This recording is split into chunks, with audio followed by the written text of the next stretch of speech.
بسم اللہ الرحمن الرحیم۔ غزوہ بدر کا واقعہ چل رہا ہے، تو مسلمان صحابہ کرام صرف 313 تھے اور سامان بھی بہت کم تھا، اور مشرکین مکہ قریش مکہ ان کی تعداد بھی تقریباً 1000 ہے، اور لڑنے کے لیے بہت کچھ سامان ان کے پاس تھا۔ تو رسول اللہ صلی اللہ علیہ وسلم جب وادی زعفران میں پہنچے تو صحابہ کرام سے دوبارہ مشورہ فرمایا، تو سارے بڑے بڑے صحابہ کرام اور انصار میں سے سعد بن معاذ رضی اللہ عنہ بھی کھڑے ہو کر اپنا رائے پیش کرے اور یہ فرمائے کہ یا رسول اللہ، جہاں آپ پسینہ بہائیں گے وہاں ہم خون بہائیں گے، یعنی اسلام کی خاطر آپ کے پسینے کی جگہ اپنا خون بہانے کی ہم تیار ہے، کیونکہ سب کے سب آمدہ ہو گئے۔ تو فرماتے آگے، تو رسول اللہ صلی اللہ علیہ وسلم نے ارشاد فرمایا سن کر، اب اللہ کے نام پر آگے بڑھو اور بشارت حاصل کرو، خوشخبری حاصل کرو، کیونکہ اللہ تعالیٰ نے مجھ سے وعدہ فرمایا کہ وہ گروہ یعنی قافلہ اور مشرکین مکہ کے لشکر میں سے ایک کو تمہارے قبضے میں دے دوں گا۔ وہاں دو جماعتیں ہیں، ایک کیا ہے کہ کفار قریش کا جو لشکر ہے جس میں ابو جہل بھی تھا، تقریباً 1000 تھے، وہ لوگ بدر تک پہنچ گئے تھے، اور بدر کے پیچھے ساحلی جانب ابو سفیان کا تجارتی قافلہ بھی تھا۔ تو رسول اللہ صلی اللہ علیہ وسلم نے صحابہ سے فرمایا، یہ صحابہ اب آگے بڑھو، اللہ پاک مجھے وعدہ کرے کہ ان دونوں میں سے کسی ایک کو تمہارے حوالے کر دوں گا، یعنی 1000 جو لشکر آئی تھی اس پر، یا پھر ابو سفیان لشکر جو تجارتی قافلہ تھا ملک شام سے آ رہا تھا، دونوں میں سے کسی ایک کو تمہارے قبضے میں کر دوں گا، کیونکہ اللہ نے وعدہ فرمایا۔ قافلہ نہیں، قافلہ بولے تو ابو سفیان کا قافلہ جس کے اندر مال ہے، مال تجارت ہے، کتنے کی اونٹا ہے، قافلہ نہیں بلکہ مشرکین کے لشکر تمہارے قبضے میں دے دیا جائے گا، جو لڑنے کے واسطے آئے ابو جہل کا قافلہ تمہارے قبضے میں دے دیا جائے گا، اور خدا کا وعدہ بلا شبہ سچا ہے، اللہ کا وعدہ تو سچا ہے، اور قسم بخدا میں جنگ سے قبل ابھی سے قوم کے سرداروں کے قتل گاہ دیکھ رہا ہوں۔ کیا بولے؟ ابھی لڑائی کیا بھی ہوا نہیں، لیکن مجھے اللہ دکھاتے ہیں کہ دیکھو یہاں یہ قریش کا یہ آدمی مرے گا، یہاں یہ آدمی مرے گا، یہاں یہ سردار مرے گا، وہ جگہ بھی دکھائے۔ ابھی لڑائی کیا بھی ہوا نہیں، لیکن اللہ پاک ان کو دکھا دیے۔ اور صحیح مسلم میں ہے کہ آپ صلی اللہ علیہ وسلم نے بدر پہنچ کر زمین پر ہاتھ رکھ کر بتایا، اس جگہ فلاں قریش مارا جائے گا اور یہاں فلاں قتل ہوگا۔ لڑائی شروع ہونے سے پہلے، جنگ شروع ہونے سے پہلے رسول اللہ صلی اللہ علیہ وسلم صحابہ کرام بتائے تھے، دیکھو یہاں یہ آدمی مرے گا، یہاں آدمی مرے گا، یعنی اللہ کا وعدہ سچا ہوتا ہے، اللہ جو وعدہ فرماتے ہیں وہ کر کے دکھاتے ہیں۔ سلف سے خلف تک تمام مفسرین، محدثین اور اصحاب سیر و تاریخ اس پر متفق ہے، یہی وہ مشورہ ہے جس کے متعلق سورہ انفال کی آیت نازل ہوئی ہے۔ کون سا مشورہ؟ کما اخرجک ربک من بیتک بالحق وان فریقا من المؤمنین لکارہون یجادلونک بالحق بعدما تبین کأنما یساقون الی الموت وهم ينظرون وَإِذْ يَعِظُكُمُ اللَّهُ إِحْدَى الطَّائِفَتَيْنِ أَنَّهَا لَكُمْ وَتَوَدُّونَ أَنَّ غَيْرَ ذَاتِ الشَّوْكَةِ تَكُونُ لَكُمْ وَيُرِيدُ اللَّهُ أَن يُحِقَّ الْحَقَّ بِكَلِمَاتِهِ وَيَقْطَعَ دَابِرَ الْكَافِرِينَ لِيُحِقَّ الْحَقَّ وَيُبْطِلَ الْبَاطِلَ وَلَوْ كَرِهَ الْمُجْرِمُونَ۔ سورہ انفال کی آیتیں ہیں۔ انفال اللہ اور اس کے رسول کے لیے ہے، اس لیے کہ تیرے پروردگار نے تجھ کو حق کے لیے تیرے گھر سے نکالا بدر کے لیے، اور حالت یہ ہوگی کہ مسلمان کے ایک فریق سے نکلنے پر گرانے کا اظہار کر رہا تھا، وہ تجھ سے حق کے بارے میں حق کے ظاہر ہونے کے بعد جھگڑا کر رہے تھے، گویا کہ وہ آنکھیں دیکھیں موت کے منہ میں ہانکائے جا رہے ہیں۔ یہ واقعہ اس وقت آیا جب کہ اللہ تم کو وعدہ دے رہا تھا، دونوں فریق یعنی قافلہ مشرکین مکہ کے لشکر میں سے ایک فریق کو تمہارے قبضے میں دے دیا جائے گا، اور تم یہ شبہ کرتے تھے کہ تم کو وہ گروہ ملے جس کے مقابلے میں کانٹا بھی نہ لگے، اور اللہ تعالیٰ کا ارادہ یہ تھا وہ اپنے وعدے کے کلمات سے حق کو ثابت کر دکھائے اور کافروں کی جڑ کاٹ دے، اور اس طرح حق کو حق کر دے، باطل کو باطل کر دے، اگرچہ مجرمین کو یہ بات پسند نہ آئے۔ یعنی صحابہ یہ کوشش کر رہے کہ نہ لڑے، کئی کو خواہ مخواہ لڑی، ہمیں تو کم ہے، ہمارے پاس ہتھیار بھی کم ہے، وہ لوگ تو 1000 ہے، ان کے پاس سب کچھ ہے، ہم لڑیں گے ہمیں نقصان ہو جائے گا۔ لیکن اللہ نے فرمایا نہیں، ایسے مت سوچو، بلکہ تمہیں لڑو، میں تمہارے ساتھ دوں گا، تمہیں ہمت کرو۔ اس کا سے بولتے رہتے ہمت مردہ مدد خدا، تمہیں آگے بڑھو، میں تمہاری مدد کروں گا۔ وہ کیا مدد ہے آگے بات آئے گی، سمجھا رہی بھی۔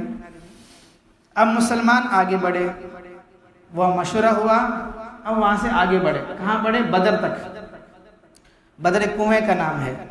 بدر کے قریب پہنچ کر مدینے کی جانب، ادھر مدینہ ہے سمجھو، ادھر مدینہ ہے ادھر مکہ ہے سمجھو، تو مدینے کی جانب والے رخ عدوۃ الدنیا پر ایک جگہ ہے، عدوۃ الدنیا، خیمہ زن ہو گئے اور خیمہ ڈال لیے سب کچھ، 313 صحابہ کرام پورا ادھر پیچھے سمجھو، ادھر مدینہ ہے ادھر مکہ ہے سمجھو، نہیں تو ایک کام کرو کہ ادھر مکہ ہے ادھر مدینہ ہے، چلو کیونکہ ادھر مکہ ہے نا، ادھر قبلہ ہے، ادھر مکہ ہے ادھر مدینہ ہے، تو صحابہ کرام کیا کرے کہ ادھر جو ہے خیمہ زن ہوئی، پورے خیمہ ڈال لیے، ڈیرا ڈال لیے رہنے کے لیے۔ اور مشرکین مکہ آگے بڑھے تو بدر پہنچ کر مدینے سے دور مکے کی جانب والے رخ عدوۃ القصویٰ پر اترے۔ تو یہ لوگ کیا کریں، مکے والے جو 1000 آئے تھے نا، یہ لوگ ادھر اترے، ادھر خیمہ ڈال لیے، ادھر یہ لوگ ادھر صحابہ کرام۔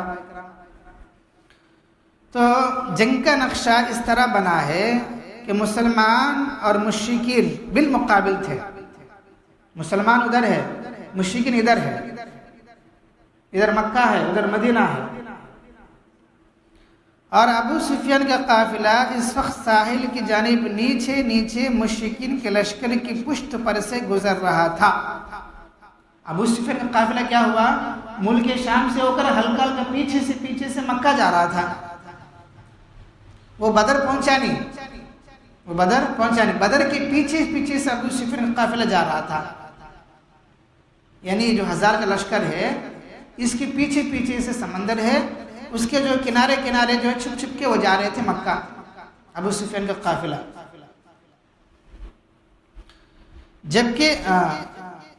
جب وہ چاہے تو مشرکین مکہ کی نصرت و مدد کے لیے بے روک ٹوک آ سکے اور کمک کا کام دے سکتے ہیں۔ مطلب وہ لوگ پیچھے آ رہے تھے نا، اگر یہ لوگ ان کو بلاتے ہیں آپ بھی آ جاؤ لڑنے کے لیے، تو وہ آنے کے واسطے تیار بھی ہے، کیونکہ وہ قریب ہے۔ کمک بولے تو کمک کا تو وہ لشکر جو جماعت لڑ رہی ہے اس کی امداد کے لیے، اس کی مدد کے لیے کہ ایکسٹرا فورس، یعنی مطلب جماعت میں اگر ہم سمجھیں گے جماعت میں ساتھی کم ہے تو ہمیں کیا کرتے ہیں بھائی کہ مرکز والوں کو فون کرتے ہیں، حضرت کہ امیر صاحب ہماری جماعت میں ساتھی کم ہے، ساتھی بھیج دو، اور 4 ساتھی بھیج دو۔ جماعت میں ساتھی کم ہے، خدمت والے کم ہے، تعلیم کرنے والے کم ہے، اور 4 ساتھی کو بھیجو کو جیسے تقاضا رکھتے ہیں نا۔ تو کمک بولے تو وہ قافلہ جو لڑنے کی جماعت کے لیے مدد کے واسطے آنے کو تیار ہوتے ہیں، ایکسٹرا فورس۔ تو ابو سفیان جو قافلہ جو پیچھے سے جا رہا تھا وہ ان کے پیچھے جا رہا تھا، مکے کو جا رہا تھا. اب اگر یہ لوگ ان کو بلانے واسطے اگر بلاتے تو وہ لوگ آنے واسطے تیار بھی ہیں. گویا کہ ان کی لشکر بڑی مضبوط ہے. ایک تو یہ جماعت ہے، دوسرے پیچھے وہ جماعت بھی ہے، اور صحابہ سامنے ہیں. ان کے پاس زیادہ ادمہ بھی نہیں ہے، صرف 313 ہے. گھوڑے 2-3 گھوڑے ہیں، 60 اونٹا ہے، 60 زرہ ہے، تلوار مختصر ہے، کیا بھی نہیں ہے. ان کے پاس سب کچھ تھا. 1000 ادمیاں تھے، 700 گھوڑے ہیں اور زرے ہیں، اونٹا ہے، سب کچھ ہے. اور پیچھے ایک لشکر بھی ہے اور ایک لشکر بھی ہے. پھر یہ عجیب صورتحال تھی کہ مسلمانوں کا محاذات جنگ اس درجہ رتیلا تھا کہ انسان اور چوپائے دونوں کے قدم ریت میں دھسے جا رہے تھے اور چلنا دشوار ہو رہا تھا. اب صحابہ جہاں وہاں ہے نا، وہاں پورا ریت تھا، بالو تھا اور پورا نرم تھا. پیرا بھی دھس جاتے ہیں، ان کی پورا زمین کا آنا پورا ہو، اڈاری نہ ہو. تو جہاں صحابہ کھڑے تھے، جہاں صحابہ خیمہ زن ہوئی ہے، خیمہ ڈالے کو ہے، وہاں ان کی زمین بھی صحیح نہیں تھا. پیر ڈالے تو دھس جاتا تھا. ادھر مشرکین کیا ہے کہ محاذات جنگ ہموار پختہ فرش کی طرح تھا. یہاں پختہ گھٹو تھا، ان کی زمین گھٹو ہے، لڑنے کے واسطے اچھا مضبوط تھا. اور صحابہ کی زمین نرم ہے، لڑنے کے واسطے تیار بھی نہیں تھا. اتنے حالات ہیں، حالات صحابہ کے خلاف ہے، لیکن صحابہ ڈرے نہیں ہیں. ارے ہماری جگہ بھی صحیح نہیں ہے، ہمارا ادنے بھی کم ہے، کہیں بھی اسے بھی کو گئے نہیں، وہاں کھڑے. اللہ سے ہوتا، اللہ کرنے والے کو بھی ہمت سے کھڑے. اور غرض دشمن تعداد میں 3 گنا زیادہ ہے. سامان جنگ میں پوری طرح مکمل، ذرائع رسل و رسائل میں ہر طرح مطمئن ہوئے، وقوع نہایت عمدہ. ان تمام باتوں کے ساتھ ساتھ قافلے کی کمک توقع تھی، کیونکہ وہ پیچھے ابو سفیان قافلہ ہے نا، ان کا بھی یقین تھا اگر ہم جرہ کیا تو ہوا تو وہ لوگ بھی آئیں گے. وہ ویسا بھی تھا، زمین مضبوط ہے، ہتھیار بھی زیادہ، تعداد بھی زیادہ ہے، اتنے سارے ہیں. اور خود اپنی حالت یہ ہے کہ تعداد میں بہت، اور صحابہ کی کیا حالت ہے؟ تعداد میں بہت کم، اور جنگ کے سامان برائے نام، اور بس 1-2 کے برابر. سواریوں کا شمار تو بس مختصر، اور جہاں ٹھہرے وہ جگہ بھی صحیح نہیں ہے، اور کوئی دوسری جماعت آنے کا بھی کیا ہے، امید نہیں ہے. صحابہ کے لیے کوئی دوسری جماعت آنے کا بھی امید نہیں ہے. ان کے پاس سے امید ہے ابو سفیان قافلہ آئے گا، لیکن صحابہ کے پاس سے کیا بھی امید نہیں تھی کہ کوئی دوسرا قافلہ ہمارے ساتھ دے گا، کمک کا بھی امید نہیں تھا. ظاہر ہے ایسی حالت میں اگر مسلمانوں کو ان کی ذاتی رائے پر چھوڑ دیا جاتا تو ان کی عقل خرد باسباب ظاہر اس کے سوا اور کیا فیصلہ کر سکتی ہے. وہ اس وقت کو ٹال دے اور دشمن سے کسی ایسے دوسرے وقت کے لیے جنگ کا قول و قرار کرے کہ وہ دشمن کی طرح ہر حیثیت سے جنگ کے لیے تیار ہو. فرماتے ہیں ایسی حالت میں اگر صحابہ کو ان کی حالت پر چھوڑ دیا جائے تو وہ کیا کریں گے؟ یا رسول اللہ، اب تو جو ہے ہم لڑنے کے واسطے کسی بھی اعتبار سے ہم تیار نہیں ہیں، ہم برابر نہیں ہوتے. ہماری تعداد بھی کم، ان کی تعداد زیادہ، ہمارے پاس ہتھیار بھی کم، ان کے پاس ہتھیار زیادہ، ہماری زمین بھی صحیح نہیں ہے، ان کی زمین بھی اچھی ہے، ہمارے ساتھ کوئی جماعت نہیں حمایت کے واسطے، ان کے پاس جماعت حمایت کے واسطے. اگر ان کے ذاتی راہ پر چھوڑ دیا جاتا وہ جنگ کے واسطے آمادہ نہیں ہوتے، جن کے واسطے آمادہ نہیں ہوتے، اور یہ کہتے ہم ان کے برابر ہو جائیں گے تب آئیں گے. لڑنا ہے تو برابر کا ہونا نا.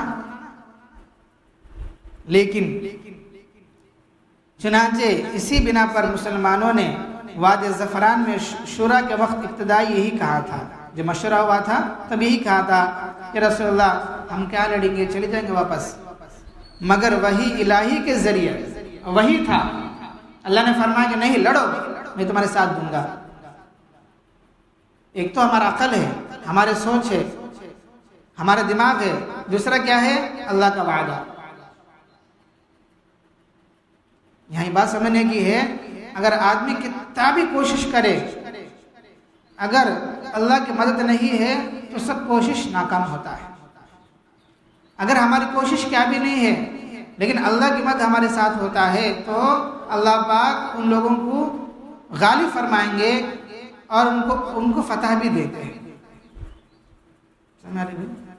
اب دنیا کے جو لڑائی ہوتے ہیں اس کے اندر بھی آپ دیکھ سکتے ہیں کہ جب دوسرا యుద్ధం ہوا تھا، پرپنچ యుద్ధం، پورے 2 యుద్ధాలు ہوئے، تو دنیا کا پورا دوسرا యుద్ధం ہوا تھا وہ جرمنی کا ہوا تھا، جس میں ہٹلر تھا. ہٹلر جو ہے پورے دنیا پر راج کرنے کے واسطے کیا ہے نکلا تھا اور ہر ملک پر قبضہ کرتا تھا، مار دیتا تھا اور بہت کچھ کرتا تھا. تو اس نے جو ہے تقریباً بہت بڑی لشکر کو بھیجا تھا فرانس کے لیے. تو تقریباً لاکھوں کی تعداد میں تھا، سامان تھا، ہتھیار تھے، لشکر بھی زیادہ ہے، لیکن وہ لوگ کم تھے، وہ ڈر رہے تھے. اتنے میں کیا ہوا، ایک بڑی طوفان سی آ گئی، ٹھنڈ کی طوفان، برف کی طوفان، جس میں کئی لاکھوں لشکر مر گئے، سپاہی مر گئے تھے. واپس آنا کر لیتے تو راستہ نہیں ہے، آگے جائیں گے بولے تو راستہ نہیں ہے، سب کے سب واچ مر گئے اور ہار گئے. یہ قدرت ہوتا ہے، ایک اپنی سوچ، اپنی طاقت، دوسرا کیا ہے قدرت، اللہ کی طاقت. تو یہاں یہ سچ ہوا غزوہ بدر کے اندر. تو چونکہ نبی کریم صلی اللہ علیہ وسلم کی یہ معلوم ہو چکا تھا خدا کا یہ وعدہ تم کو عیر اور نفیر دونوں میں سے ایک پر مسلط کر دیا جائے گا، صرف اس شکل میں پورا ہونے والا ہے. مسلمان مشرکین کے لشکر نفیر کا مقابلہ کرے تو ہم یاد بیٹھ کر رہتے ہمارا کام ہونا گا تو ہوتا نہیں ہو، آگے بڑھے تو کوئی سا بھی کام ہونے کا. حق و باطل کے اس معرکے مسلمان کامیاب ہو اور مشرکین ناکام و خاسر. اس لیے مسلمانوں نے پیغمبر صلی اللہ علیہ وسلم مرضی پا کر ہامہ قسم بے سر و سامان کے باوجود خود کو حق و باطل کی معرکہ آرا کے لیے والہانہ فداکارانہ جذبہ پاک لے کر پیش کر دیے تھے.